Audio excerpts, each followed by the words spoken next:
Welcome to MRTV's People in XR. This is the podcast that introduces you to the most exciting players in the industry.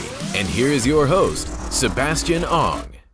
In this episode of the People in XR podcast, it is my utmost pleasure to say hello to Ben Lang, who is the founder and the executive editor of Road to VR. Thanks, Ben, for taking this time here. Absolutely. Glad to be here. I'm very glad to have you here.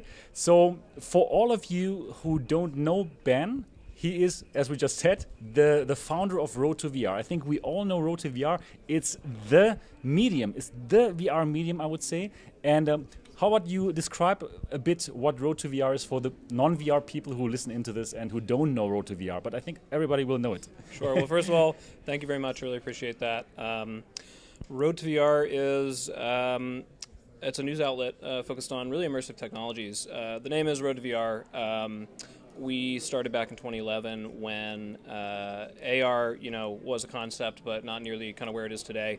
So some people kind of expect, well, we're not going to cover AR because of Road to VR. But from the very outset, even though that was the name, kind of our mission statement was that we cover AR, VR, and HCI, human-computer interaction, or immersive HCI.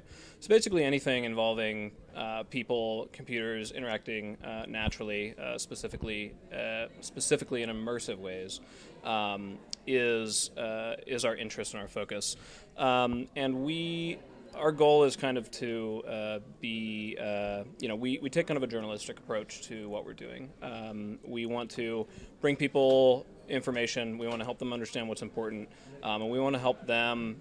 Our goal really is that if you read us consistently, you will have a similar understanding of what's happening as we do from being at these events and seeing the things that we do. We try to relay that information for everybody because primarily we think that giving people kind of the most accurate information helps them make decisions, whether that's a person who might want to buy a headset or a game, or a developer who might want to figure out what platform is best or where to grow their business. We think that if we try to give people the most accurate information that we can, it'll help them make the best decisions. And we think that's the best way to get the industry to where everybody wants it to be, which is a big, exciting place with lots of fun and cool and neat and useful stuff. Cool. Hardware, software to do. Right, amazing. So wow, I wasn't even aware that you've been doing this since 2011. That is really incredible. I can just tell you that actually Road to VR was one of my inspirations for starting my own channel, because I just love to read all the things on Road to VR. And when I first got in touch with VR, for me it was DK2. There wasn't so much things to read, and it was Road to VR, and since then until now you're covering it so well and so amazingly amazing that it's just amazing now to meet you in person and to talk to you. So 2011 everything started. How did that happen? Could you tell us Sure. Why did you think about starting it? Sure. So prior to Road to VR, which I founded, I was doing technology journalism for a couple small publications, primarily focusing on mobile technology. I had started on this kind of niche category of technology, which the group at the time was called the UMPC, which was the Ultra Mobile Personal Computer. Oh yeah, these were quite some time ago. Yeah, and these were Windows-based pocketable devices. Exactly. Yeah. These were really the precursor to the modern tablet and smartphone. Right. And it was kind of apparent to me at the time that the functionality of having a computer that fits inside your pocket, even though at the time was bulky and 3 hours of battery life, was this tremendously useful thing that is probably going to be an important trend for the future. Okay. So I was following that closely. Kind of cut my teeth on, learned the process of writing and doing the things that I do now, covering technology like that. As smartphones and tablets started, as the UMPC kind of started to become these smartphones and tablets, carried into that space, and also spent some time focusing on, also at the time, kind of a very early trend, which was the Ultrabook laptop, which was kind of Asus. A couple years ago, Intel EPC. and some of the their partner companies Right. said it's time to make our laptops sexy instead of these big inch-thick things that they were at the time, and slim them down and make them nice. So there was that, and I was kind of following as these Ultrabooks were starting to emerge. Okay. And those, eventually led to kind of what we think of as a Windows laptop today. I learned through that process not only experience of the process of writing and doing all the reporting stuff, but I also learned that spending a lot of time writing about stuff, any technology, any topic, I learned so much about it. Mm-hmm. It's like you kind of have to, if you want to write in an informed way about something, you have to learn a tremendous amount about it, and that's kind of what reporters do. We soak up information and try to understand it, synthesize it, and give the most important pieces back. But I found that I would see a product like in a movie, like in the corner, and I'd be like, that's I'd like, why do I know that fact? But like I've spent so much time with these products that I had that just unnecessarily deep encyclopedic knowledge of some of these product categories. So I started to realize that reporting is actually a great learning tool. Mm-hmm. And when I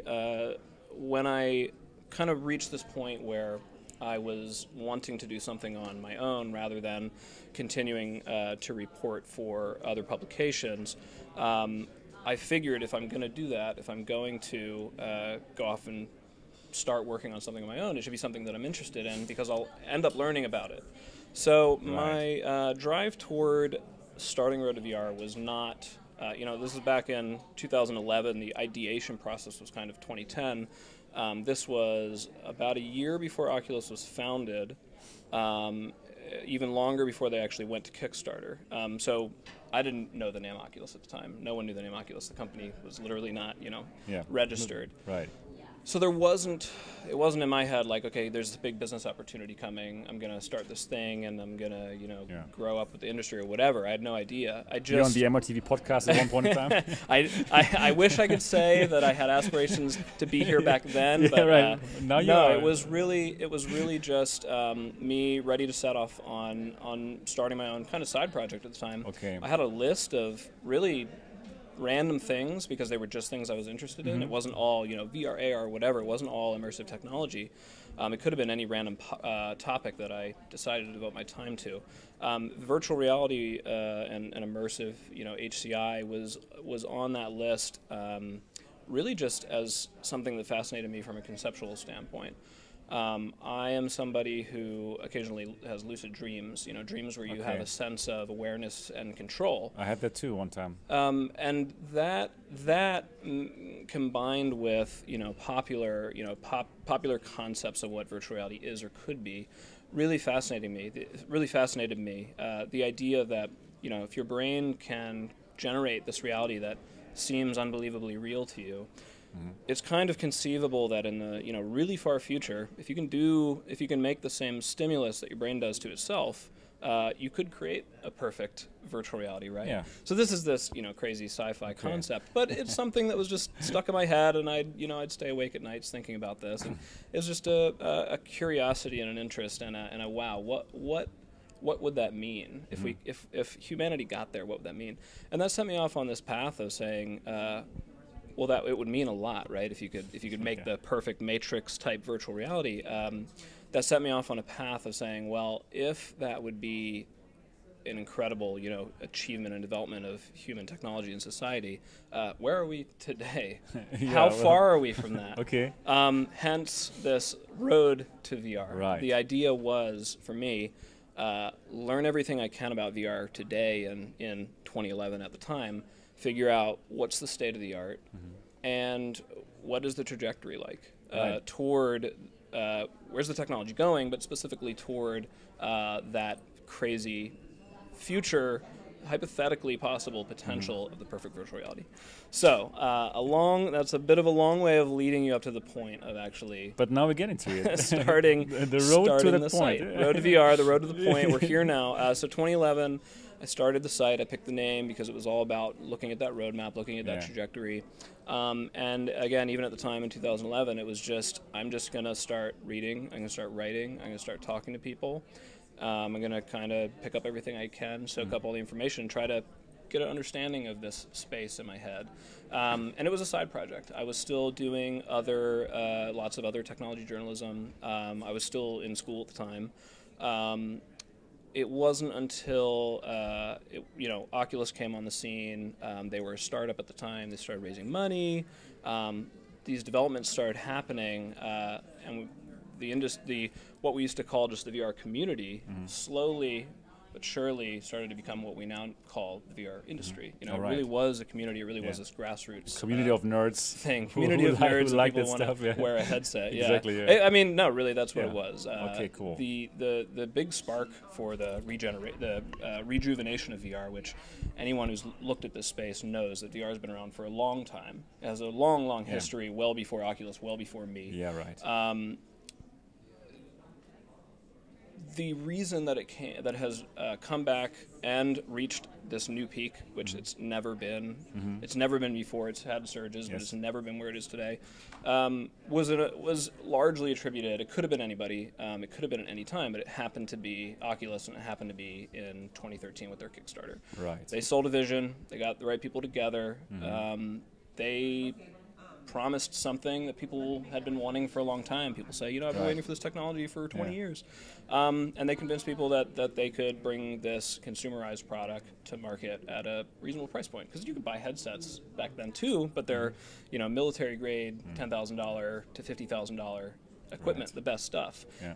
The Rift, the prototypes they were showing was delivering compelling experiences that were in many ways better than that crazy high-end stuff that you could buy, and that's why people were so excited about it. But it was not any one of these technology companies, any of these big guys, Sony, Microsoft, Apple, any one of them could have has the knowledge and the expertise that they could have made a headset exactly like the Rift.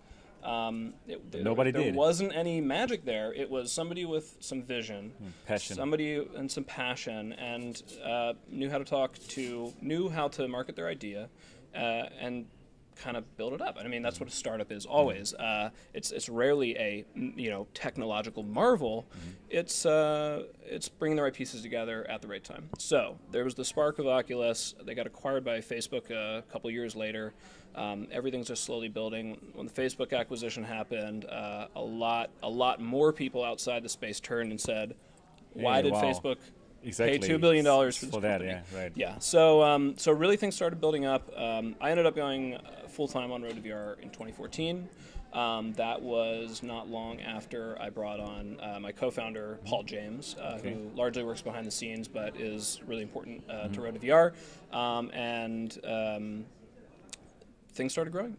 I went full time, and we're here now a couple years later. The technology gets better and better and more exciting, and has I think, tremendous future ahead of it. I think so too. Cool. Wonderful to hear about the road to the point where you're right now. The road to the road. To the road to exactly. So I still want to get back a bit to the very beginning, because in 2011, very few people thought about VR. It was completely out of the mainstream. Nobody was thinking about it. I mean, really, very, very few people. I'm wondering still. You said you had these lucid dreams, and you probably like this science fiction novels or whatever. But at that time, what was around when you started with Road to VR? What were the first articles that you wrote? Yeah, do you still remember? Yeah, it's a good question. And just to step back, just even just a little bit more, kind of before that point. Please.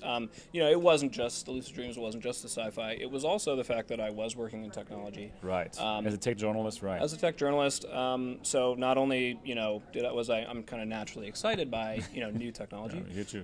But at the time, you had things like the Wii. You had things like Kinect. You had voice control. You had touchscreens. These things were all starting to hint at a direction of computing which was a more natural way for humans to interact with computers. Right. We went from the punch card to the DOS to the GUI to the mouse to touchscreens. Slowly, computers starting to be better understanding how humans like to interact rather than kind of making us adapt to the limitations of the time. So I started to see these, what you might call at a very low level, more immersive ways of interacting with computing. So I saw these various disparate trends starting to come together, and literally I think a phrase that I was using early on was, like, there's these pieces, there's these puzzle pieces. You see these technologies, but no one is putting that puzzle together into a product that's delivering something that really feels like you're in kind of a different world. So back to your question about kind of what was the stuff at the time. It was that kind of it was those, not, you wouldn't call them VR, but just more kind of human type inputs. What I was actually writing about at the time was some of the first head-mounted displays I was looking at was, back then they weren't VR headsets. They were really, you just call them HMDs because they had no head tracking. Right. So you had Sony had a product. I think it was called the HMZ T1.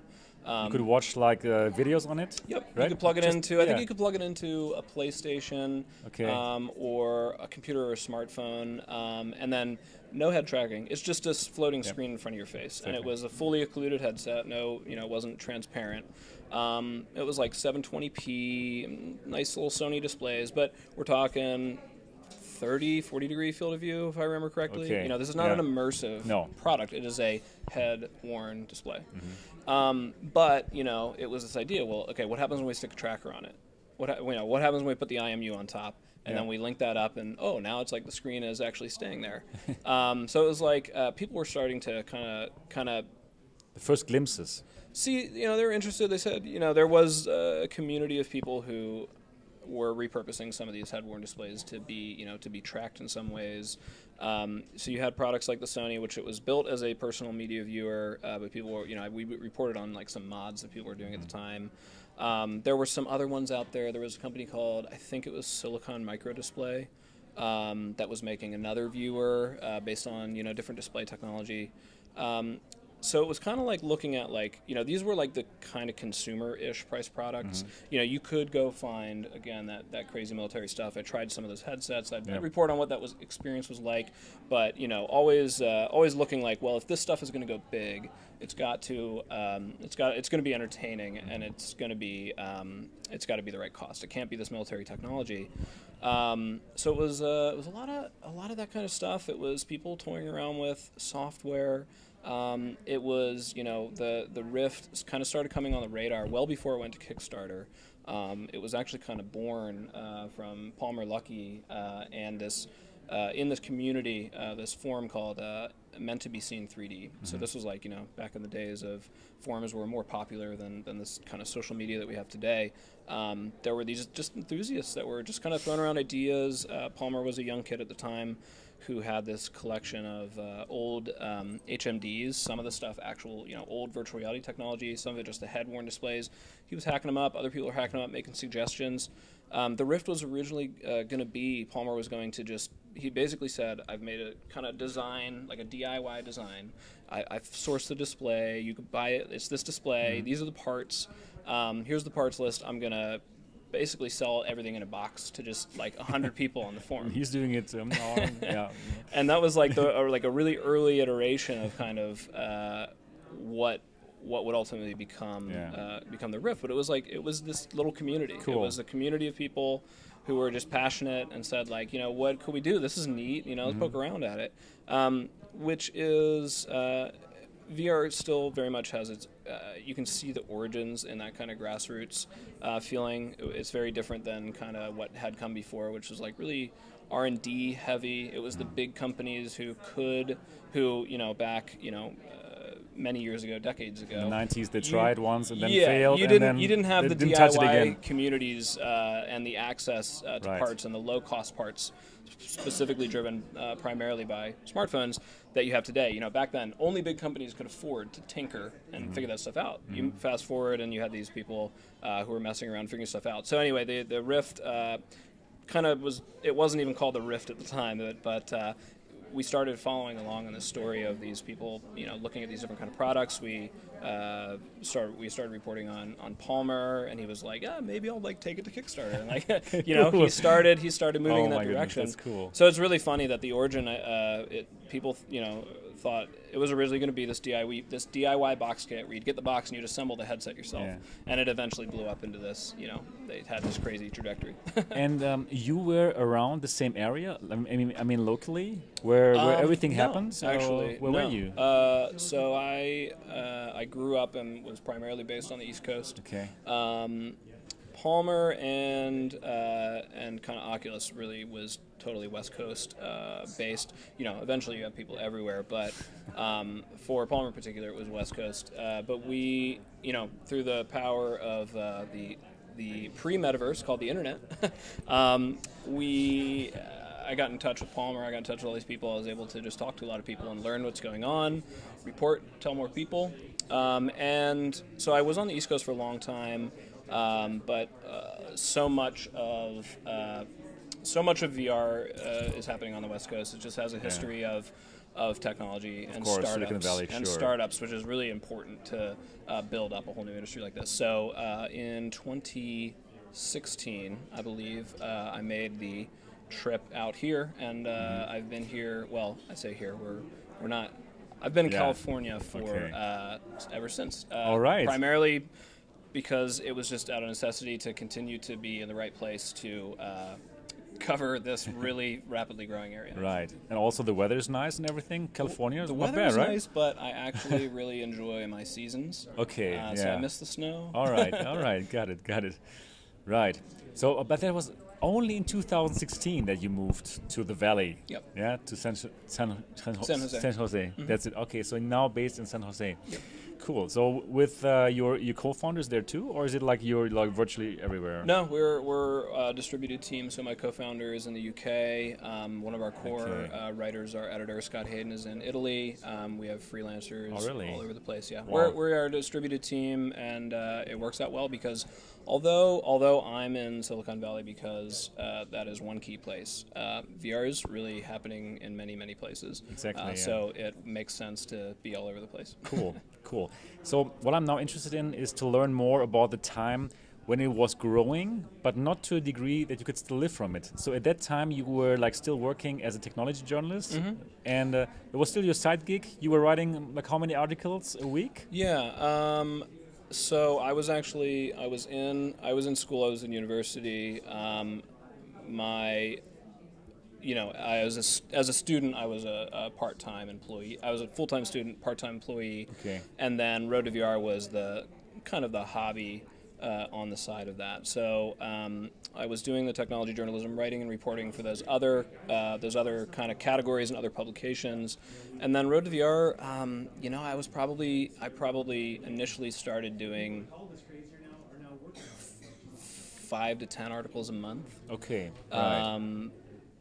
Sometimes with breaks, longer, where there wasn't much to write about. There wasn't this every day something awesome there's to write about. Now it's different. It is different, very different. It's different, yeah. But the thing that really ended up kind of helping me get to where I am today was starting from that place of passion and kind of journalism. Cool. The passion was the thing that kept me going from 2011 until 2014 until I went full time as this hobby, where it's easy to just start something where the bar is as low as writing an article and then being like, I don't feel like doing that one day, right? But because I was just so interested, I couldn't stop. It's damn exciting, man. Always reading, always learning, always wanting to write more, and even when it wasn't the most exciting thing in the world. I really engaged with it, and I wasn't, waiting for this big, I wasn't waiting for a business opportunity to take off. So it was a hobby first and foremost, and I'm incredibly fortunate that it's panned out into what I do full time now. Cool, perfect. So 2014, you said you could do it full time. How did it happen? Did you feel like, okay, at this moment in time now, Road to VR is earning enough revenue, advertisement revenue, that you can just do it financially, or how did it go about it? It wasn't a purely kind of financial milestone. Okay. So I had mentioned I was in university, and I studying journalism, I suppose, or studying. I ended up with a degree in advertising art direction. Okay. So as I finished school, 2014, VR was really, Facebook. Just to throw a quick anecdote in here, I remember being in a class when the Facebook acquisition was announced for Oculus, and at the time, that was the biggest news that had ever happened in VR. Exactly. I remember, I'm in a class trying to pay attention to some, marketing class or something, and I see a headline or something, or somebody messages me, and I get that on my computer. 30 seconds later, I get a phone call from somebody I know who's, also in the industry. I step out of class, just in the middle of the lecture. Step out of the class. I see who it is, and I know this must be important. I answer the phone. He goes, "Did you see?" And I go, "I know." And I knew I had to get back into class, and I knew I had to jump on this story too because it was huge. Course, yeah. And so the conversation was literally, "Did you see it?" And I go, "I know." And then I think I just hung up. I don't even know what I said. But I know. So I jump back in class. I'm on my laptop, pretending to pay attention, and I just know I got to jump on this article. So I distinctly remember that. I was still in school when Road to VR was kind of coming of age. When I graduated with an advertising degree, I was at the crossroads. It was kind of going to the advertising industry, go intern in an ad agency or something, or VR. I could see you could see the steam building. You had the Facebook acquisition. You had all these companies investing.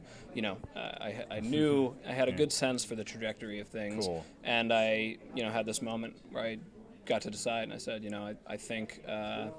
This feels like something, and I'm gonna grab this and I'm gonna pursue it.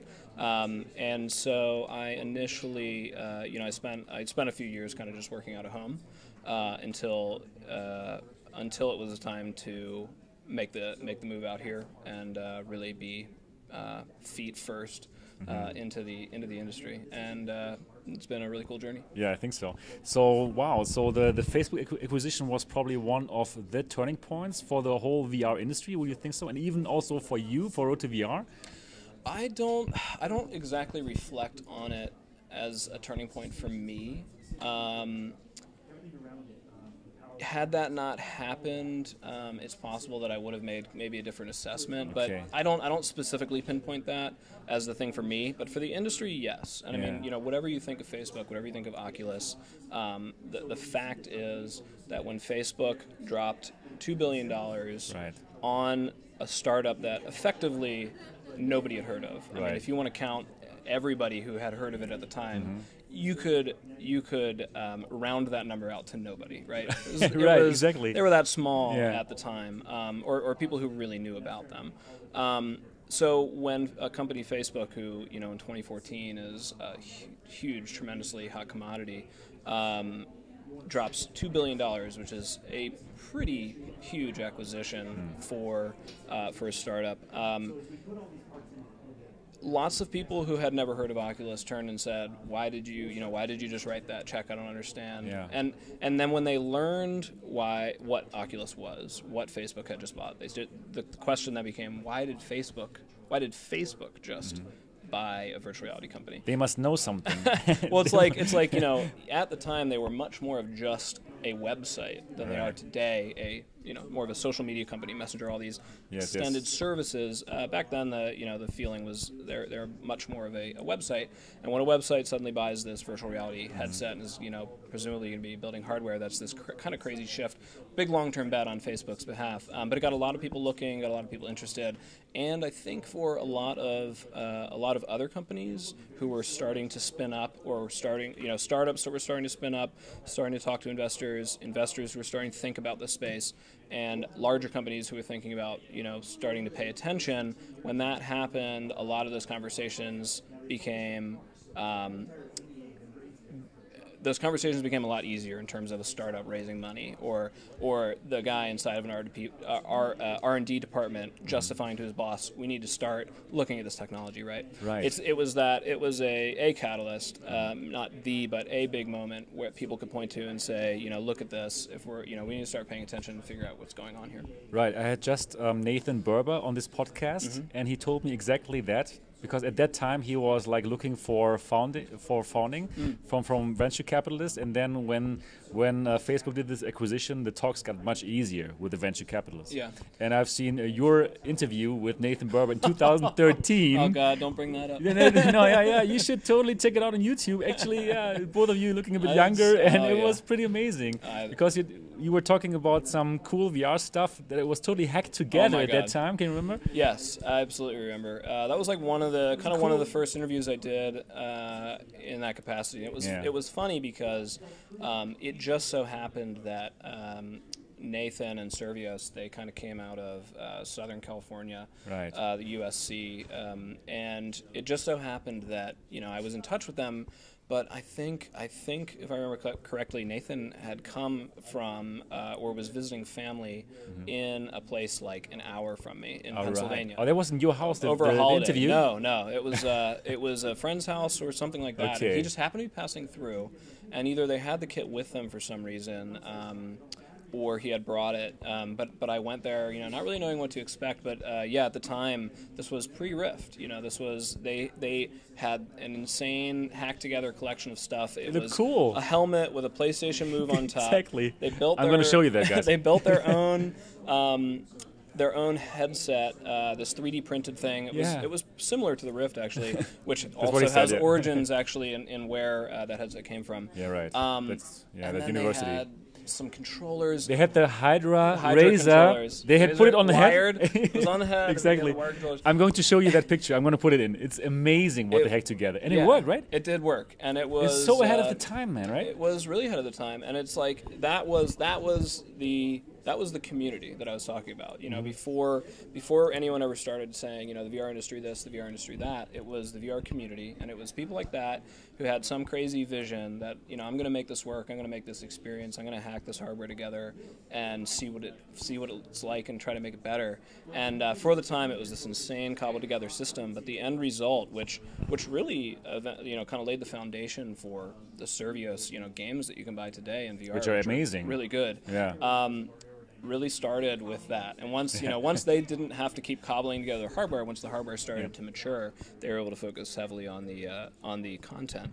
But one thing I distinctly remember from trying out that system and playing their little prototype game that they had at the time, which I think was called Wild Skies, was I was holding the Razer Hydra controllers, and there was a table next to me in virtual reality. And this was the first time that I had worn a headset, kind of the Rift type, the lower cost, wide field of view, not like the high end, like low field of view, high res military stuff. It was you had your hands tracked, you were fully positionally tracked. This was 2013, way before the DK2 ever looked at positional tracking. And there was a table next to me in VR, and when we were done the demo, I was ready to set my Hydra controllers down, take everything off, and I went to hold my Hydra over the table and was right about to let it go on the virtual table, and caught myself, and I was like, wait a minute. Okay, they got you there. They got you. And the spoon is not there. And I've certainly had that experience more times, but that was the first time. Amazing. that kind of magical moment of like, that thing's not there at all, but the way that I'm thinking about the world suggested that it was for just a brief second before I caught myself. So that was like a little, aside from all the coolness there, that was like just that little moment of magic that just further convinced me, like, there's something here about, if you can make this stuff better, there's an inherent magic to convincing your unconscious senses that they're seeing something that they're actually not, and that's really what virtual reality is. It's tricking the senses that you don't have control over. Exactly. To think that they're seeing something that's not there. I think these moments that you just described, when you really forget that you're in VR, these are the magic moments. Like for me, I can remember I had a similar experience like you. It was on the DK2. we played all these demos, and there was like one demo, I think, from Epic Games. It's like you're sitting on a red couch, you have a controller in your hand. Couch nights. Yeah, exactly. You're right. And then, okay, I loved it, and then I was finished playing, and I took the controller and put it on that virtual couch and let it go. yeah. Oh, right, exactly. I'm here in virtual reality. And I mean, that is the magic, right? These are the moments where you think, okay, that technology is amazing. Yeah. Yeah, cool. So, okay, fast forward now, 2019, Road to VR, where you know? I mean, we know that Road to VR is basically the medium. In my opinion, it's the medium. It's the medium where I always look first for cool articles to talk about on my channel, actually. So tell us a bit more. Like you are not working alone, obviously. Like how many people are working now for Road to VR? Tell us a bit more about your operations. Sure. Well, I'm incredibly flattered for you to say that. Thank you so much. No, it's a fact. I really appreciate it. I'm glad that the heart and effort that we put in means something to somebody. Yeah, it means a lot to a lot of us. Yeah. So it's primarily we've stayed small and slim kind of by design. In the course of our time here, especially with how early we were into the space, I mean, we have had an unbelievable amount of interest in investments, partnerships, people wanting to expand. There's maybe a time and place for that, but we've never felt quite like that was going to be quite aligned with our goals. So we've kind of steered clear, wanting to maintain this not only kind of an agile and kind of the distributed way that we're able to cover stuff, but also the journalistic stuff. It's really important to me. As somebody who's studied advertising, but also kind of grew up as a journalist, if you will, I understand and care really, really deeply about kind of the nature of media today, and the difference between good reporting and bad reporting, or people who kind of present themselves as doing good reporting, but really there's a lot happening behind the scenes that the viewers don't understand, conflicts of interest, that sort of thing. So we have always taken this journalistic approach, and that has influenced the way in which we've decided to kind of grow up with the industry, and that's meant honestly passing up opportunities to make more money because we care really about the quality of our work, and we don't want to. We don't want to do a worse job tomorrow than we are today at our mission, which I talked about before, which is about trying to give people the most accurate information so they can make the best decisions. Yes. So we are a small team still. We're kind of set up in a way where we're growing right with the industry. We have myself as the executive editor, my colleague Scott Hayden as our editor. Paul James, who I mentioned, who does a lot of our back-end work on the website, and then really a network of freelancers who we kind of tap as we need. And we're in a constant state of growth, just like the industry is. There is, I think you and I both know that VR is exciting today, but there is a moment where VR will see its what investors would call the hockey stick. That moment of inflection, where you go from being an interesting technology to a widely used technology. We're set up to get there, kind of no matter how long it takes. If we were to go a different path, which would be taking investment, hoping that the trend goes where we think it will, that's a bet that could turn out badly. So we've stayed slim, we've stayed agile, so that we can be there when the moment comes, so that we can continue to do what we do well, and hopefully equip people, with that knowledge, and really we want to be a resource to the industry. We want to be a place that people can rely on to give facts and not beat around the bush. That's amazing. So did I understand it correctly? Until this moment in time, you have got no investment whatsoever? Wow. That is really amazing, really amazing. We are independent. That's crazy, actually. We are pure organic growth. We don't pay for ads. We don't pay for promotion. And those are wonderful things to when you are a journalist. They're great things to be in complete control of your content that way, and that's how we like it. Wow, you can completely, write exactly how you want to write. You don't have any third party telling you, hey, Ben, that a bit different, please. Wow, this is amazing. So definitely, guys, Road to VR. If you don't know it yet, definitely check it out. It is amazing. Cool. So, but as you said, probably if it's getting to that hockey stick moment in time, probably you want to grow faster even, and probably at that point in time, you can take some investment, and it won't be so complicated, I think. Yeah, Why? Because you have like I some said, connections in the industry. Certainly. Like I said, there may be a time where that makes sense. There may be a partner where that makes sense. There may also be we're organically we're not in any amount of debt. We're organically growing. We're profitable. We're cool. sustainable. We're sustainable. I think Yeah. is the key thing. We're sustainable, and we expect to be for a long time to come.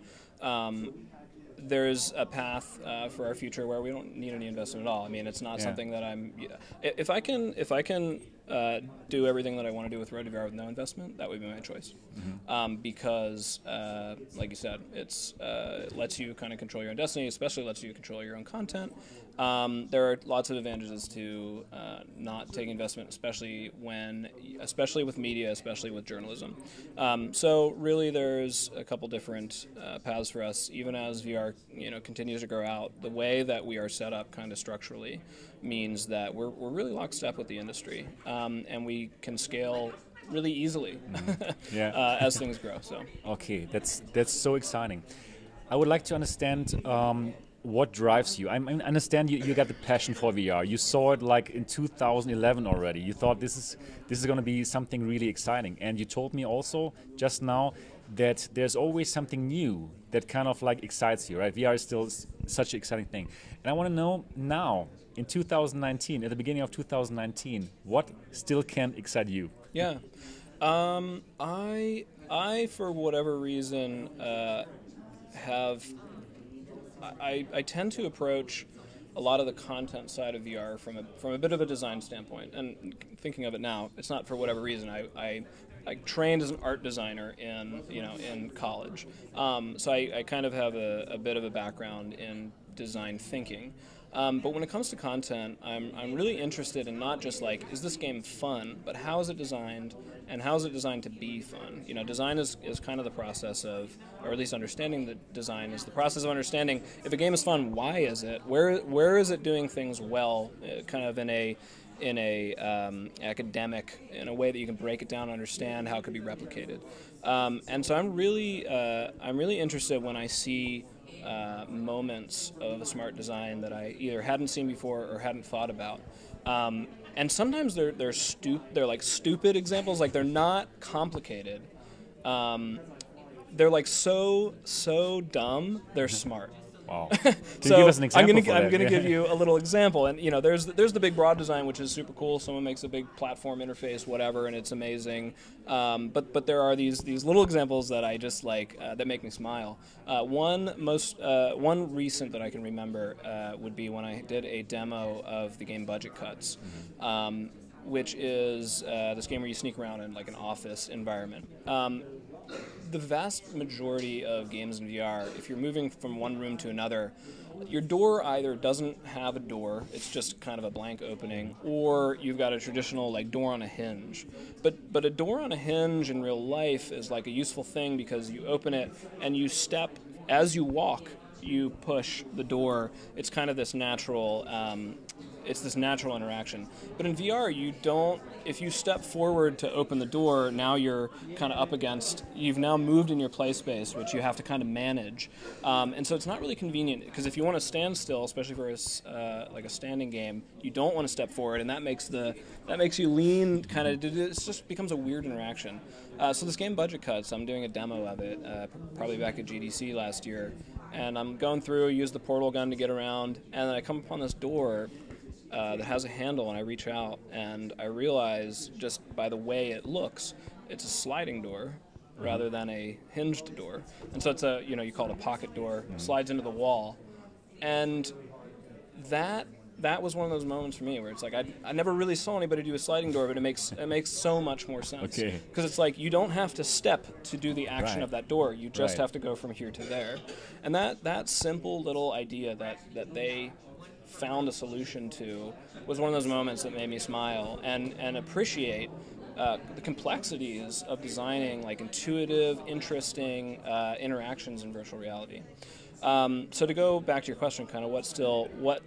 still excites me. It's those moments. Like I think there's just still so much opportunity to figure out how interactions in VR should work, either in games or in software. That I love to see people make a thing where when you see how it works, you say, like, I realize that you thought of that. Like, you did this intentionally. I see the design. That excites me. And then, of course, there's the hardware stuff. Okay. There's the put on the headset, with a resolution that I've never seen before and be like, oh, my God. Wow. Like look at this. Yeah. Look at how real this looks. Amazing. That stuff...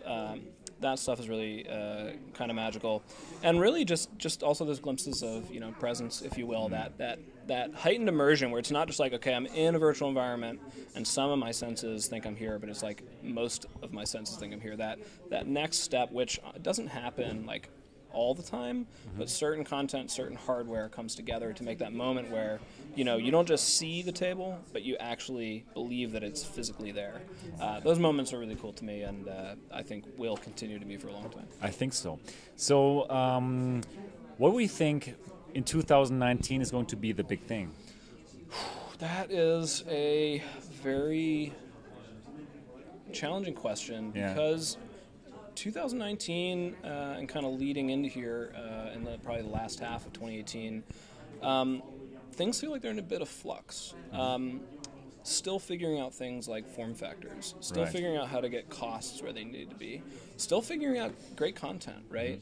You can say there's thousands of apps out there, but there's only a handful that if my friend buys a headset, there's only a handful that I'm going to say, go buy these ones. All this stuff is still in flux, and with some of the major players, it seems like they're kind of rethinking their approach. In the case of Facebook, literally restructuring their approach, and so it's not. I would say this is a point of less certainty than in years past. I hope that it's all for the better.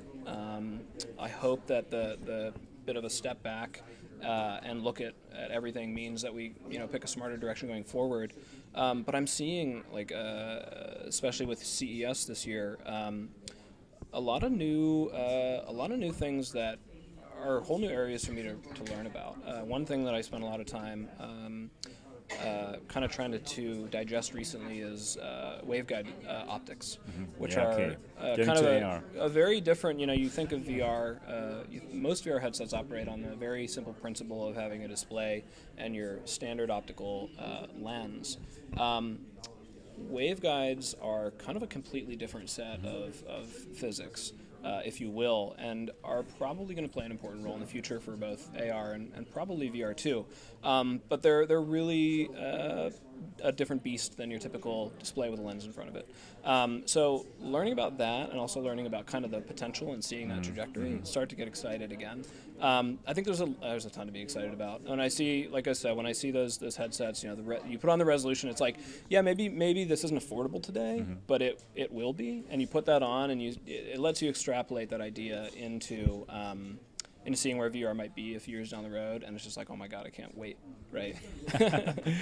Good. So getting closer to the end of this podcast, I would like to ask you, when you in 2011 thought about the name Road to VR, do you think the Road to VR is kind of like you reached that point that you thought in 2011, oh, VR is going to be like this? Not even close. Not even close. No. Okay, amazing. When I started Road to VR in 2011, if you said, by 2019, where's VR going to be? No, I would not have thought that it was going to come up this fast. I expected, like I said at the time when I founded it, Oculus wasn't even founded. They weren't even, they weren't even on the map. I didn't have any special insight. I didn't know that there were any, technological breakthroughs coming or anything like that. I just had a sense for some of the technology of the day. I had a sense for the potential. I had that idea of these puzzle pieces, and someone needs to bring it together. But I would not have foreseen that it would have blown up as fast as it has. People, I think, there's a famous saying that goes something along the lines of, we overestimate what will happen kind of in the near term in the next few years, and we underestimate what will happen in the long term. So we're kind of in that phase right now where people are like, VR is so slow, I can't, just give me the next gen. It's like, man, like the Rift and the Vive, kind of the first gen consumer headsets launched in 2016. It's like 3 years ago is nothing. Exactly. 3 years ago Exactly. is like a product cycle. Right. It takes time. This stuff's Right. complicated. Right. When I step back and look at what's going on, I see things moving fast. Consumers who aren't maybe as plugged in and don't understand maybe the complexities, they feel like it's moving slow. I think it's moving fast, and it kind of blows me away that, like, if you go back to the beginning of 2018, you're even in a different place then. And so I think that kind of before people realize it, VR will be in this place where it's just really kind of, the products out there are pretty unbelievable. Yeah, I think so. It's and going to happen. affordable. And so, yeah, that's where it feels like VR is heading. It is still moving fast, but it's almost like you still need to be realistic about it. Very few technologies, blow up in 3 years. People like to point. The iPhone is the constant analogy for every technology, because when it launched in 2007, it was at millions of units, a year or two later. But the iPhone wasn't the first smartphone, right? No, it was not. It was a leap forward. It was an evolution of what came before. But there was essentially a good decade of similar devices that did similar things. A decade that came before the iPhone and that smartphone inflection point. Right. So, VR's got to find that moment. And it'll be a moment where somebody brings together the right pieces, the price, content, and the user experience that will find that moment. Right. But not in 2019. What do you think? People use mainstream in so many different ways. If we're talking, if mainstream means like 50% of a population, no, VR is not going mainstream in 2019. If mainstream means, if mainstream means tens of millions of active units, maybe not 2019, but we're on our way there. There's millions of units out there in lots of these different devices, and the trend looks pretty good on adoption. If kind of tens of millions of units is what people mean if they think about, like, let's say mainstream gaming, we're well on the way, and it's going to be here before people know it. Cool.